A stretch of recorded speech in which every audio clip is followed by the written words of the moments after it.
अथ श्री बृहस्पतिवार व्रत कथा। भारतवर्ष में एक प्रतापी और दानी राजा राज्य करता था। वह नित्य गरीबों और ब्राह्मणों की सहायता करता था। यह बात उसकी रानी को अच्छी नहीं लगती थी। वह न ही गरीबों को दान देती, न ही भगवान का पूजन करती थी और राजा को भी दान देने से मना किया करती थी। एक दिन राजा शिकार खेलने वन को गए हुए थे, तो रानी महल में अकेली थी। उसी समय बृहस्पति देव साधु वेश में राजा के महल में भिक्षा के लिए गए और भिक्षा मांगी। रानी ने भिक्षा देने से इनकार किया और कहा, हे साधु महाराज, मैं तो दान पुण्य से तंग आ गई हूँ। मेरा पति सारा धन लुटाते रहते हैं। मेरी इच्छा है कि हमारा धन नष्ट हो जाए, फिर न रहेगा बांस न बजेगी बांसुरी। साधु ने कहा, देवी तुम तो बड़ी विचित्र हो। धन संतान तो सभी चाहते हैं, पुत्र और लक्ष्मी तो पापी के घर भी होने चाहिए। यदि तुम्हारे पास अधिक धन है तो भूखों को भोजन दो, प्यासों के लिए प्याऊ बनवाओ, मुसाफिरों के लिए धर्मशालाएं खुलवाओ। जो निर्धन अपनी कुंवारी कन्याओं का विवाह नहीं कर सकते, उनका विवाह करा दो। ऐसे और कई काम हैं जिनके करने से तुम्हारा यश लोक परलोक में फैलेगा। परंतु रानी पर उपदेश का कोई प्रभाव न पड़ा। वह बोली, महाराज आप मुझे कुछ न समझाएं। मैं ऐसा धन नहीं चाहती जो हर जगह बांटती फिरूं। साधु ने उत्तर दिया, यदि तुम्हारी ऐसी इच्छा है तो तथास्तु। तुम ऐसा करना कि बृहस्पतिवार को घर लीप कर पीली से अपना सिर धोकर स्नान करना, चराकर कपड़े धोना। ऐसा करने से आपका सारा धन नष्ट हो जाएगा। इतना कहकर वह साधु महाराज वहां से आलोक हो गए। साधु के अनुसार कई बातों को पूरा करते हुए रानी को केवल 3 बृहस्पतिवार ही बीते थे कि उसकी समस्त धन संपत्ति नष्ट हो गई। भोजन के लिए राजा का परिवार तरसने लगा। तब एक दिन राजा ने रानी से बोला कि हे रानी, तुम यहीं रहो, मैं दूसरे देश को जाता हूँ, क्योंकि यहाँ पर सभी लोग मुझे जानते हैं, इसलिए मैं कोई छोटा कार्य नहीं कर सकता। ऐसा कहकर राजा परदेश चला गया। वहाँ वह जंगल से लकड़ी काट कर लाता और शहर में बेचता। इस तरह वह अपना जीवन व्यतीत करने लगा। इधर राजा के परदेश जाते ही रानी और दासी दुखी रहने लगी। एक बार जब रानी और दासी को 7 दिन तक बिना भोजन के रहना पड़ा, तो रानी ने अपनी दासी से कहा, हे दासी, पास ही के नगर में मेरी बहन रहती है। वह बड़ी धनवान है। तू उसके पास जा और कुछ ले आ, ताकि थोड़ी बहुत गुजर बसर हो जाए। दासी रानी की बहन के पास गई। उस दिन गुरुवार था और रानी की बहन उस समय बृहस्पतिवार व्रत की कथा सुन रही थी। दासी ने रानी की बहन को अपनी रानी का संदेश दिया, लेकिन रानी की बड़ी बहन ने कोई उत्तर नहीं दिया। जब दासी को रानी की बहन से कोई उत्तर नहीं मिला तो वह बहुत दुखी हुई और उसे क्रोध भी आया। दासी ने वापस आकर रानी को सारी बात बता दी। सुनकर रानी ने अपने भाग्य को कोसा। उधर रानी की बहन ने सोचा कि मेरी बहन की दासी आई थी, परंतु मैं उससे नहीं बोली, इससे वह बहुत दुखी हुई होगी। कथा सुनकर और पूजन समाप्त करके वह अपनी बहन के घर आए और कहने लगी, हे बहन, मैं बृहस्पतिवार का व्रत कर रही थी। तुम्हारी दासी मेरे घर आई थी, परंतु जब तक कथा होती है तब तक न तो उठते हैं और न ही बोलते हैं, इसलिए मैं नहीं बोली। कहो दासी क्यों गई थी? रानी बोली, बहन तुमसे क्या छिपाऊं, हमारे घर में खाने तक को अनाज नहीं था। ऐसा कहते कहते रानी की आंखें भर आई।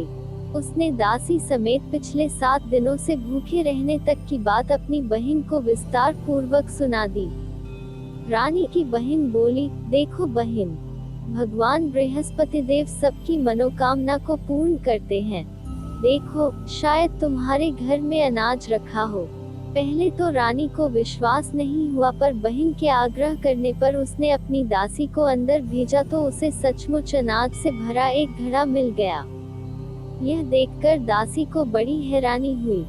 दासी रानी से कहने लगी, हे रानी, जब हमको भोजन नहीं मिलता तो हम व्रत ही तो करते हैं, इसलिए क्यों न इनसे व्रत और कथा की विधि पूछ ली जाए, ताकि हम भी व्रत कर सकें।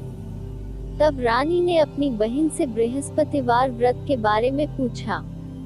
उसकी बहन ने बताया, बृहस्पतिवार के व्रत में चने की दाल और मुनक्का से विष्णु भगवान का केले की जड़ में पूजन करें तथा दीपक जलाएं, व्रत कथा सुने और पीला भोजन ही करें। इससे बृहस्पति देव प्रसन्न होते हैं। व्रत और पूजन विधि बताकर रानी की बहन अपने घर को लौट गई। 7 दिन के बाद जब गुरुवार आया तो रानी और दासी ने व्रत रखा। गुड़साल में जाकर चना और गुड़ लेकर आई, फिर उससे केले की जड़ तथा विष्णु भगवान का पूजन किया। अब पीला भोजन कहाँ से आए, इस बात को लेकर दोनों बहुत दुखी थे। चूंकि उन्होंने व्रत रखा था, इसलिए बृहस्पति देव उनसे प्रसन्न थे। इसलिए वे एक साधारण व्यक्ति का रूप धारण कर 2 थालों में सुंदर पीला भोजन दासी को दे गए। भोजन पाकर दासी प्रसन्न हुई और फिर रानी के साथ मिलकर भोजन ग्रहण किया। उसके बाद वे सभी गुरुवार को व्रत और पूजन करने लगी। बृहस्पति भगवान की कृपा से उनके पास फिर से धन संपत्ति आ गई, परंतु रानी फिर से पहले की तरह आलस्य करने लगी। तब दासी बोली, देखो रानी, तुम पहले भी इस प्रकार आलस्य करती थी, तुम्हें धन रखने में कष्ट होता था, इस कारण सभी धन नष्ट हो गया, और अब जब भगवान बृहस्पति की कृपा से धन मिला है तो तुम्हें फिर से आलस्य होता है। रानी को समझाते हुए दासी कहती है कि बड़ी मुसीबतों के बाद हमने यह धन पाया है, इसलिए हमें दान पुण्य करना चाहिए, भूखे मनुष्यों को भोजन कराना चाहिए और धन को शुभ कार्यों में खर्च करना चाहिए, जिससे तुम्हारे कुल का यश बढ़ेगा, स्वर्ग की प्राप्ति होगी और पितृ प्रसन्न होंगे। दासी की बात मानकर रानी अपना धन शुभ कार्यों में खर्च करने लगी, जिससे पूरे नगर में उसका यश फैलने लगा। बृहस्पतिवार व्रत कथा के बाद श्रद्धा के साथ आरती की जानी चाहिए। इसके बाद प्रसाद बांटकर उसे ग्रहण करना चाहिए। एक दिन दुखी होकर जंगल में एक पेड़ के नीचे आसन जमा कर बैठ गया। वह अपनी दशा को याद करके व्याकुल होने लगा। बृहस्पतिवार का दिन था। एकाएक उसने देखा कि निर्जन वन में एक साधु प्रकट हुए। वह साधु वेश में स्वयं बृहस्पति देवता थे। लकड़हारे के सामने आकर बोले, हे लकड़हारे, इस सुनसान जंगल में तू चिंता मग्न क्यों बैठा है? लकड़हारे ने दोनों हाथ जोड़कर प्रणाम किया और उत्तर दिया, महात्मा जी, आप सब कुछ जानते हैं, मैं क्या कहूँ। यह कहकर रोने लगा और साधु को अपनी आत्मकथा सुनाई। महात्मा जी ने कहा, तुम्हारी स्त्री ने बृहस्पति के दिन बृहस्पति भगवान का निरादर किया है, जिसके कारण रुष्ट होकर उन्होंने तुम्हारी यह दशा कर दी। अब तुम चिंता को दूर करके मेरे कहने पर चलो तो तुम्हारे सब कष्ट दूर हो जाएंगे और भगवान पहले से भी अधिक संपत्ति देंगे। तुम बृहस्पति के दिन कथा किया करो।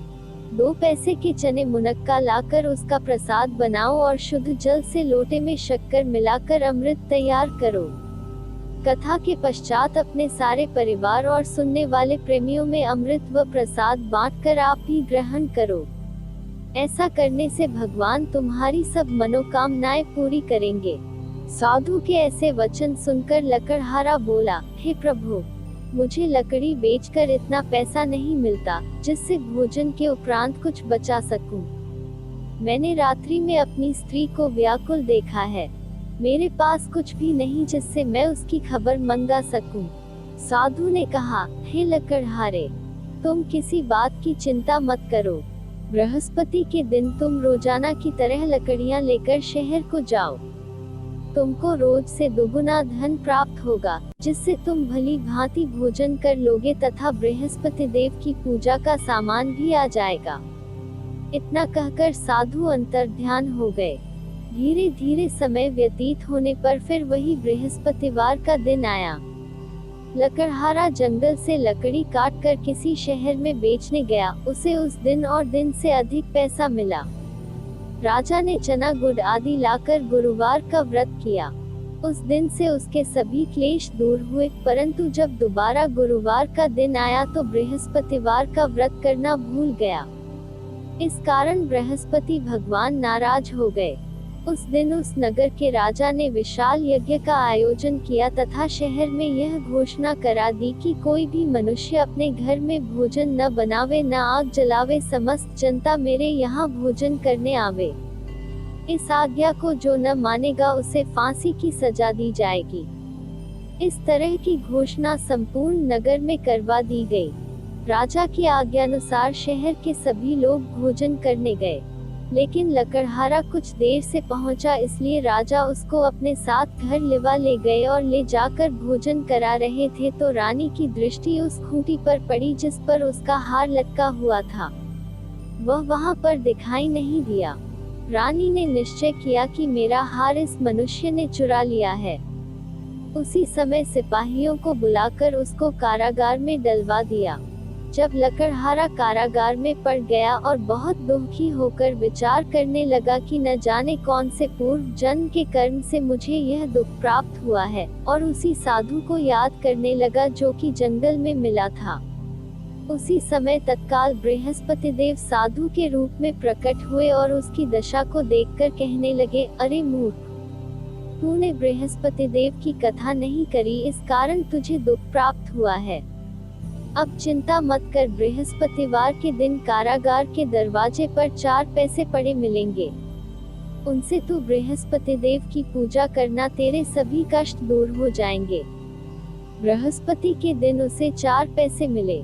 लकड़हारे ने कथा कही। उसी रात्रि को बृहस्पति देव ने उस नगर के राजा को स्वप्न में कहा, हे राजा, तुमने जिस आदमी को कारागार में बंद कर दिया है वह निर्दोष है। वह राजा है, उसे छोड़ देना। रानी का हार उसी खूंटी पर लटका है। अगर तू ऐसा नहीं करेगा तो मैं तेरे राज्य को नष्ट कर दूंगा। इस तरह रात्रि के स्वप्न को देखकर राजा प्रातःकाल उठा और खूंटी पर हार देखकर लकड़हारे को बुलाकर क्षमा मांगी तथा लकड़हारे को योग्य सुंदर वस्त्र आभूषण देकर विदा कर दिया। बृहस्पति देव की आज्ञानुसार लकड़हारा अपने नगर को चल दिया। राजा जब अपने नगर के निकट पहुंचा तो उसे बड़ा आश्चर्य हुआ। नगर में पहले से अधिक बाग, तालाब, कुएं तथा बहुत सी धर्मशाला, मंदिर आदि बन गई हैं। राजा ने पूछा, यह किसका बाग और धर्मशाला है? तब नगर के सब लोग कहने लगे, यह सब रानी और बांदी के हैं। तो राजा को आश्चर्य हुआ और गुस्सा भी आया। जब रानी ने यह खबर सुनी कि राजा आ रहे हैं तो उन्होंने बांदी से कहा कि, हे दासी, देख राजा हमको कितनी बुरी हालत में छोड़ गए थे। हमारी ऐसी हालत देखकर वह लौट न जाए, इसलिए तू दरवाजे पर खड़ी हो जा। आज्ञानुसार दासी दरवाजे पर खड़ी हो गई। राजा आए तो उन्हें अपने साथ लिवा लाए। तब राजा ने क्रोध करके अपनी रानी से पूछा कि यह धन तुम्हें कैसे प्राप्त हुआ है? तब उन्होंने कहा, हमें यह सब धन बृहस्पति देव के इस व्रत के प्रभाव से प्राप्त हुआ है। राजा ने निश्चय किया कि 7 रोज बाद तो सभी बृहस्पति देव का पूजन करते हैं, परंतु मैं प्रतिदिन दिन में 3 बार कहानी तथा रोज व्रत किया करूंगा। अब हर समय राजा के में चने की दाल बंधी रहती तथा दिन में 3 बार कहानी कहता। एक रोज राजा ने विचार किया कि चलो अपनी बहन के यहाँ हो आवे। इस तरह निश्चय कर राजा घोड़े पर सवार हो अपनी बहन के यहाँ को चलने लगा। मार्ग में उसने देखा कि कुछ आदमी एक मुर्दे को लिए जा रहे हैं। उन्हें रोककर राजा कहने लगा, अरे भाइयों, मेरी बृहस्पति देव की कथा सुन लो। वे बोले, लो, हमारा तो आदमी मर गया है, इसको अपनी कथा की पड़ी है। परंतु कुछ आदमी बोले, अच्छा कहो, हम तुम्हारी कथा भी सुनेंगे। राजा ने दाल निकाली और जब कथा आधी हुई थी कि मुर्दा हिलने लग गया, और जब कथा समाप्त हो गई तो राम राम करके मनुष्य उठकर खड़ा हो गया। आगे मार्ग में उसे एक किसान खेत में हल चलाता मिला। राजा ने उसे देख और उससे बोले, अरे भैया, तुम मेरी बृहस्पतिवार की कथा सुन लो। किसान बोला, जब तक मैं तेरी कथा सुनूंगा तब तक 4 हरिया जोत लूंगा। जा अपनी कथा किसी और को सुनाना। इस तरह राजा आगे चलने लगा। राजा के हटते ही बैल पछाड़ खाकर गिर गए तथा किसान के पेट में बड़ी जोर का दर्द होने लगा। उस समय उसकी माँ रोटी लेकर आए। उसने जब यह देखा तो अपने पुत्र से सब हाल पूछा और बेटे ने सभी हाल कह दिया। तो बुढ़िया दौड़ी दौड़ी उस घुड़सवार के पास गई और उससे बोली कि मैं तेरी कथा सुनूंगी, तू अपनी कथा मेरे खेत पर चलकर ही कहना। राजा ने बुढ़िया के खेत पर जाकर कथा कही, जिसके सुनते ही वह बैल उठ खड़े हुए तथा किसान के पेट का दर्द भी बंद हो गया। राजा अपनी बहन के घर पहुंचा। बहन ने भाई की खूब मेहमानी की। दूसरे रोज प्रातःकाल राजा जगा तो वह देखने लगा कि सब लोग भोजन कर रहे हैं।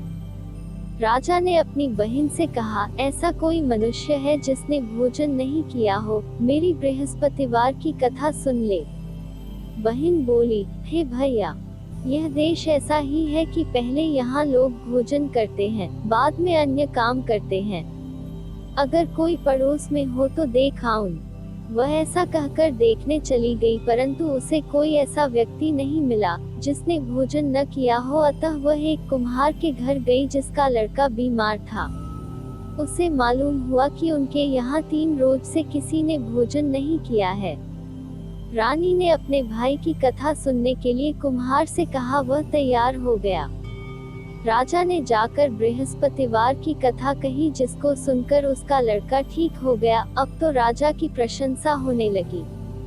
एक रोज राजा ने अपनी बहन से कहा कि हे बहन, हम अपने घर को जाएंगे, तुम भी तैयार हो जाओ। राजा की बहन ने अपनी सास से कहा। सास ने कहा, हाँ चली जा, परंतु अपने लड़कों को मत ले जाना, क्योंकि तेरे भाई के कोई औलाद नहीं है। बहन ने अपने भैया से कहा, हे भैया, मैं तो चलूंगी पर कोई बालक नहीं जाएगा। राजा बोला, जब कोई बालक नहीं चलेगा तब तुम ही क्या करोगी। बड़े दुखी मन से राजा अपने नगर को लौट आया। राजा ने अपनी रानी से कहा, हम निर्वंशी हैं, हमारा मुंह देखने का धर्म नहीं है और कुछ भोजन आदि नहीं किया। रानी बोली, हे प्रभु, बृहस्पति देव ने हमें सब कुछ दिया है, वो हमें औलाद अवश्य देंगे। उसी रात को बृहस्पति देव ने राजा से स्वप्न में कहा, हे राजा उठ, सभी सोच त्याग दे, तेरी रानी गर्भ से है। राजा की यह बात सुनकर बड़ी खुशी हुई। 9वें महीने में उसके गर्भ से एक सुंदर पुत्र पैदा हुआ। तब राजा बोला, हे रानी, स्त्री बिना भोजन के रह सकती है, पर बिना कहे नहीं रह सकती। जब मेरी बहन आवे तो मुझसे कुछ कहना मत। रानी ने सुनकर हाँ कर दिया। जब राजा की बहन ने यह शुभ समाचार सुना तो वह बहुत खुश हुई तथा बधाई लेकर अपने भाई के यहाँ आए। तभी रानी ने कहा, घोड़ा चढ़कर तो नहीं आए, गधा चढ़ी आए। राजा की बहन बोली, भाभी, मैं इस प्रकार न कहती तो तुम्हें औलाद कैसे मिलती। बृहस्पति देव ऐसे ही हैं, जैसी जिसके मन में कामनाएं हैं सभी को पूर्ण करते हैं। जो सद्भावना पूर्वक बृहस्पतिवार का व्रत करता है एवं कथा पता है अथवा सुनता है, दूसरों को सुनाता है, बृहस्पति देव उसकी सभी मनोकामना पूर्ण करते हैं। भगवान बृहस्पति देव उसकी सदैव रक्षा करते हैं। संसार में जो मनुष्य सद्भावना से भगवान जी का पूजन व्रत सच्चे हृदय से करते हैं तो उनकी सभी मनोकामनाएं पूर्ण करते हैं। जैसी सच्ची भावना से रानी और राजा ने उनकी कथा का गुणगान किया तो उनकी सभी इच्छाएं बृहस्पति देव जी ने पूर्ण की थी। इसलिए पूर्ण कथा सुनने के बाद प्रसाद लेकर जाना चाहिए। हृदय से उसका मनन करते हुए जयकारा बोलना चाहिए। बोलो बृहस्पति देव की जय, भगवान विष्णु की जय।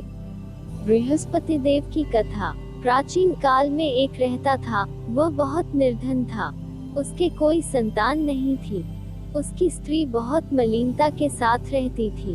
वह स्नान न करती, किसी देवता का पूजन न करती। इससे देवता बड़े दुखी थे। बेचारे बहुत कुछ कहते थे किंतु उसका कुछ परिणाम न निकला। भगवान की कृपा से की स्त्री के कन्या रूपी रत्न पैदा हुआ। कन्या बड़ी होने पर प्रातः स्नान करके विष्णु भगवान का जाप व बृहस्पतिवार का व्रत करने लगी। अपने पूजन पाठ को समाप्त करके विद्यालय जाती तो अपनी में जौ भर के ले जाती और पाठशाला के मार्ग में डालती जाती। तब ये जौ स्वर्ण के जो जाते लौटते समय उनको बीन कर घर ले आती थी। एक दिन वह बालिका सूप में उस सोने के जौ को फटक कर साफ कर रही थी कि उसके पिता ने देख लिया और कहा, हे बेटी, सोने के जौ के लिए सोने का सूप होना चाहिए। दूसरे दिन बृहस्पतिवार था। इस कन्या ने व्रत रखा और बृहस्पति देव से प्रार्थना करके कहा, मैंने आपकी पूजा सच्चे मन से की हो तो मेरे लिए सोने का सूप दे दो। बृहस्पति देव ने उसकी प्रार्थना स्वीकार कर ली। रोजाना की तरह वह कन्या जौ फैलाती हुई जाने लगी। जब लौटकर जौ बीन रही थी तो बृहस्पति देव की कृपा से सोने का सूप मिला। उसे वह घर ले आए और उसमें जौ साफ करने लगी, परंतु उसकी माँ का वही धन रहा। एक दिन की बात है कि वह कन्या सोने के सूप में जौ साफ कर रही थी। उस समय उस शहर का राजपुत्र वहां से होकर निकला। इस कन्या के रूप और कार्य को देखकर मोहित हो गया तथा अपने घर आकर भोजन तथा जल त्याग कर उदास होकर लेट गया। राजा को इस बात का पता लगा तो अपने प्रधानमंत्री के साथ उसके पास गए और बोले, हे बेटा, तुम्हें किस बात का कष्ट है? किसी ने अपमान किया है अथवा और कारण हो सो कहो, मैं वही कार्य करूंगा जिससे तुम्हें प्रसन्नता हो। अपने पिता की राजकुमार ने बातें सुनी तो वह बोला, मुझे आपकी कृपा से किसी बात का दुख नहीं है, किसी ने मेरा अपमान नहीं किया है, परंतु मैं उस लड़की से विवाह करना चाहता हूँ जो सोने के सूप में जौ साफ कर रही थी। यह सुनकर राजा आश्चर्य में पड़ और बोला, हे बेटा, इस तरह की कन्या का पता तुम ही लगाओ, मैं उसके साथ तेरा विवाह अवश्य ही करवा दूंगा। राजकुमार ने उस लड़की के घर का पता बतलाया। तब मंत्री उस लड़की के घर गए और देवता को सभी हाल बतलाया। देवता राजकुमार के साथ अपनी कन्या का विवाह करने के लिए तैयार हो गए तथा विधि विधान के अनुसार की कन्या का विवाह राजकुमार के साथ हो गया। कन्या के घर से जाते ही पहले की भांति उस देवता के घर में गरीबी का निवास हो गया। अब भोजन के लिए भी अन्न बड़ी मुश्किल से मिलता था। एक दिन दुखी होकर देवता अपनी पुत्री के पास गए। बेटी ने पिता की दुखी अवस्था को देखा और अपनी माँ का हाल पूछा। तब ने सभी हाल कहा। कन्या ने बहुत सा धन देकर अपने पिता को विदा कर दिया। इस तरह का कुछ समय सुखपूर्वक व्यतीत हुआ। कुछ दिन बाद फिर वही हाल हो गया। फिर अपनी कन्या के यहाँ गया और सारा हाल कहा तो लड़की बोली, हे पिताजी, आप माताजी को यहाँ लिवा लाओ, मैं उसे विधि बता दूंगी जिससे गरीबी दूर हो जाए।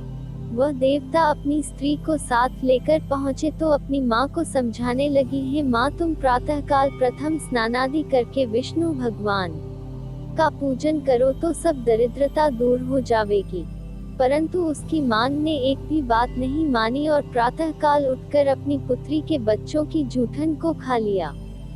इससे उसकी पुत्री को भी बहुत गुस्सा आया और एक रात को कोठरी से सभी सामान निकाल दिया और अपनी माँ को उसमें बंद कर दिया। प्रातःकाल उसे निकाला तथा स्नानादि करा के पाठ करवाया तो उसकी माँ की बुद्धि ठीक हो गई और फिर प्रत्येक बृहस्पतिवार को व्रत रखने लगी। इस व्रत के प्रभाव से उसके माँ बाप बहुत ही धनवान और पुत्रवान हो गए और बृहस्पति जी के प्रभाव से इस लोक के सुख भोग कर स्वर्ग को प्राप्त हुए।